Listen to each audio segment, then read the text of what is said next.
mga katwings. Ito ay tinatawag na yan, sa Ilonggo tino. So pagkain ito, pamili ng tawag yan ng cherry. So masarap to. Wala lang hinog.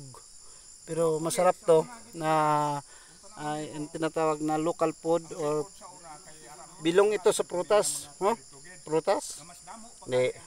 Halaman, mga damo pero makakain. So maganda to, masarap, matamis.